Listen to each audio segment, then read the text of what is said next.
জয়পুরহাটে এবছর শীতকালীন সবজি চাষ হয়েছে ৩,৫০০ হেক্টর জমিতে। উৎপাদনের লক্ষ্যমাত্রা ধরা হয়েছে প্রায় ৯,০০০ মেট্রিক টন। বাজারে চাহিদা ও ভালো দাম পেয়ে শীতকালীন সবজি চাষে দিন দিন আগ্রহী হয়ে উঠছে এই জেলার কৃষকরা।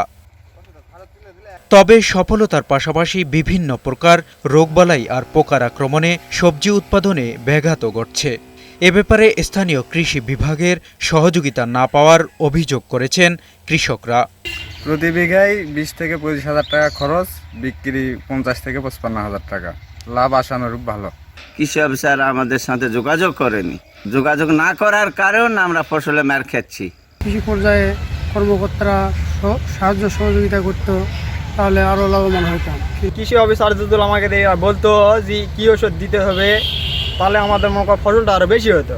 তবে শীতকালীন সবজি চাষে কৃষকদের নানা ধরনের পরামর্শ দেওয়া হচ্ছে বলে জানালেন কৃষি বিভাগের এই কর্মকর্তা।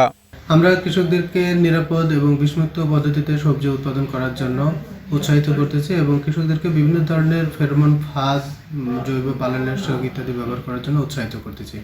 কৃষকদের প্রশিক্ষিত করতে পারলে এলাকায় শীতকালীন সবজি চাষে আরও সফলতা মিলবে বলে মনে করেন সংশ্লিষ্টরা।